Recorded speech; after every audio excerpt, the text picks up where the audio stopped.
Hello, and thank you for joining us from our studios in Israel. I'm Aaron Porras here with ILTV's Morning Briefing. Clashes between Palestinians and Israeli soldiers broke out near the West Bank village of Al-Mughayr on Friday when security forces responded to rioters who were throwing stones. The IDF then reportedly responded with tear gas and stun grenades, though the Red Crescent claims that 15 were injured as a result of live fire. And this is the same area where last week a 38-year-old Palestinian man was killed in clashes with Israeli settlers. Though accounts of that incident differ widely, and an investigation is still underway. Elsewhere, also on Friday, two more major operations came to an end.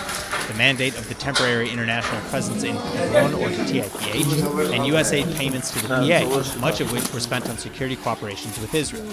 And though arguably more serious, security wasn't the only thing affected by the anti-U.S. aid at the beginning of ATCA, or the Anti-Terrorism Verification Act.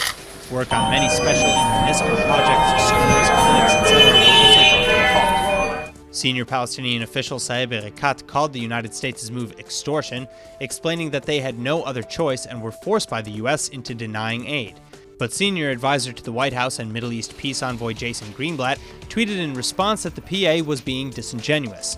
Quote, "This aid was cut, not just suspended, at the PA's request because they didn't want to be subject to the United States courts, which would require them to pay United States citizens killed by Palestinian terrorists when the PA was found guilty." End quote.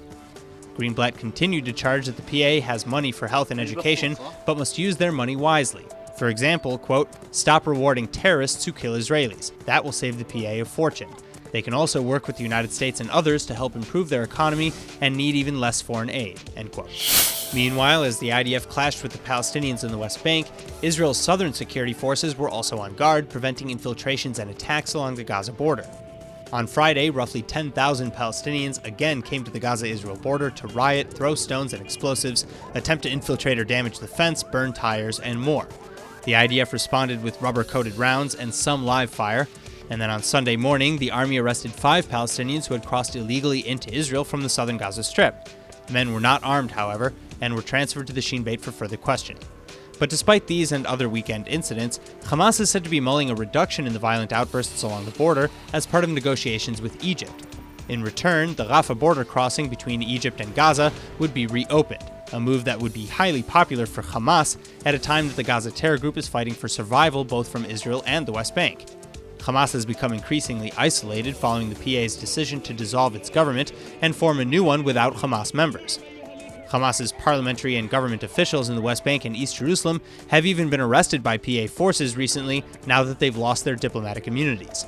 And Israel, in the meantime, has vowed that neither elections in the Palestinian Authority nor in Israel would prevent a heavy military response to Hamas's escalation from the Strip. After a long period of uncertainty over whether the project would be completed on time or not, Israel inaugurated on Thursday its new Leviathan natural gas field off the coast of the Mediterranean.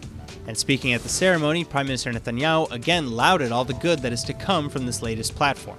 Among other things, the Prime Minister explained that Leviathan is a critical component of the strategic, energy, economic, and diplomatic strength of Israel, and that it will connect Israel literally and diplomatically to Europe as well as to the Arab world.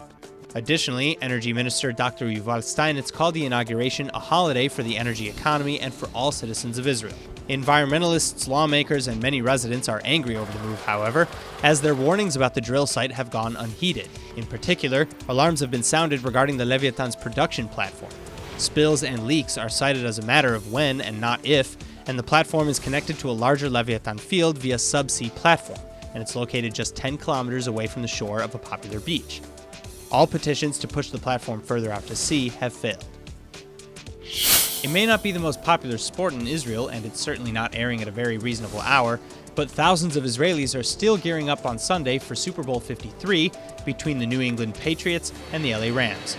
Slated to premiere in Israel at 1:30 a.m. on Monday, dozens of bars and restaurants across the country are listing themselves online and/or are even selling tickets to Super Bowl showing events, each expecting hundreds of patrons to arrive. But while there are of course many Americans present at these events who love and understand football, and now there's even an Israeli football league, most of the viewers in the Jewish state are watching for the commercials, the atmosphere of watching together, and of course the halftime show. In fact, in a hilariously telling video published by the Jewish Agency, Israelis try and fail to answer basic questions about the sport, like what does NFL stand for, what happens in a football game, and what is a quarterback. That's all for now, so remember to follow us on Facebook at Israel English News and on Twitter at ILTV News. I'm Aaron Porras, and see you later with our main daily broadcast.